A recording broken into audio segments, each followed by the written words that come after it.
Just a quick one. Vamagaya vanozokwanisa kunovata kumba kwavo nemadzimai avo 10 asi vakavata zvakare mutorongo emukomana hana kugona kubuda. Welcome back to the channel. Please don't forget to like and subscribe. Kune vaya vanoti ndisava address semukomana. Handizi kuti vanonzi chii havazi papa vangu. Alright guys, so pane vanhu vakawanda that kept on going kumapurisa.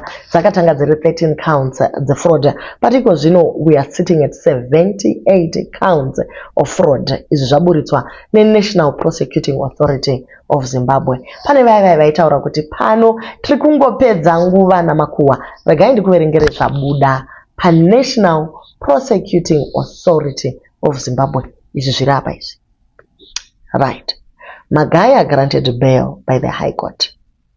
The High Court sitting in Harare has granted bail to church leader and businessman Walter Magaya, who is facing 78 counts of fraud and 5 in the Kubata Chibaro.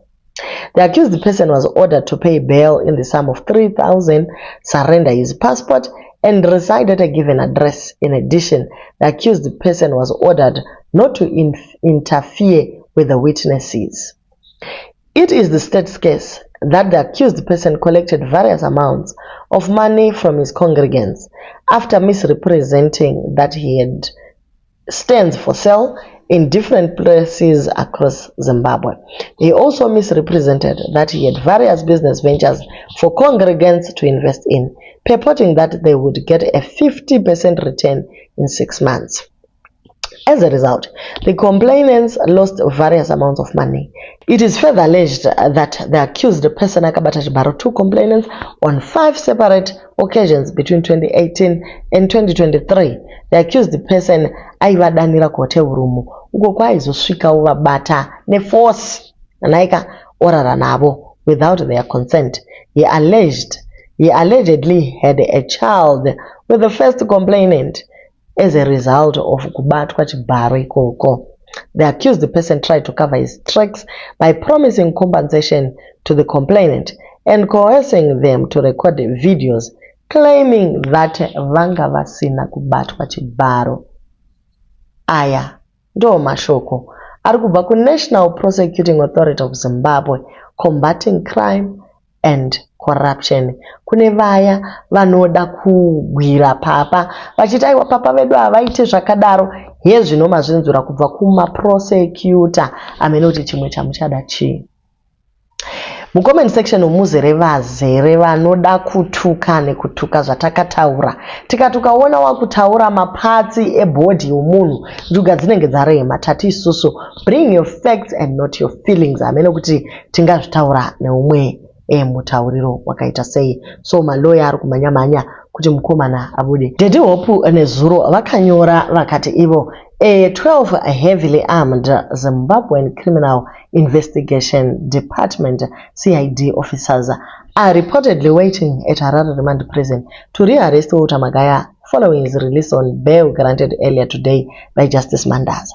According to intelligence sources within Zimbabwe Secret Services, the CIO, a police officer has come forward alleging that his daughter akatobatwa chibaro na Magaya ava, further intensifying the situation surrounded the controversial cleric. Senior CIO officer has allegedly vowed that Magaya will be taken back into custody, signaling a coordinated effort to ensure that justice is served.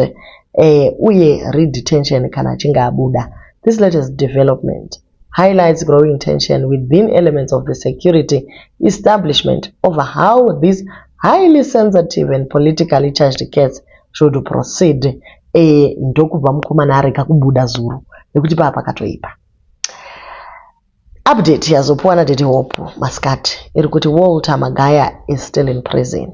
His bail papers were not signed yesterday, so his legal team is returning to court today in an effort to get them processed.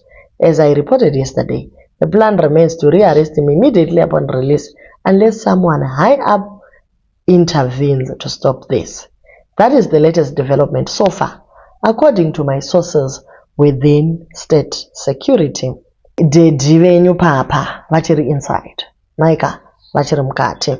So literally every time he gets bail, It's like the moment he's released, he's meeting the 12 disciples waiting to rearrest him. This whole thing is pure comedy. So ndo zviri kubuda mumastreets izvi. Mama netizens arikungoti mota iyo iya yaakapiwa. Don't you think that it was part of the investigations? I mean, kana makaiswa tumwe tunhu tunorekodha mukati. Mofunga kuti nyaya idzi dzakubva nekupi nguva yese mukomana aingobata basa rake chinyararire. Kuti mota iyi haina kuuya nezvimwe device remukati kwomukomana wekine haana here zvimwe influence since akavapa gift akadhedhi akati mota iyi hagoni here kufonera timu rake kuti aiwa muburitseika since vanhu vachiti wikinero une simba zvekudaro. Aiwa guys, nyaya iyi kai iri politically motivated, but nyaya yekubata madzimai chibharo ipapo akakanganisa zvachose. Hatigone kupa judgment since nyaya ichiri kumakoti. Kwesusu takaita low degree kupi chedu kungotaura ipo pano tichingotandadzana zvedu. Thank you guys so much for watching. Please do leave your comments on what you think panyaya papa iyi zvekutukana tazviramba bodo.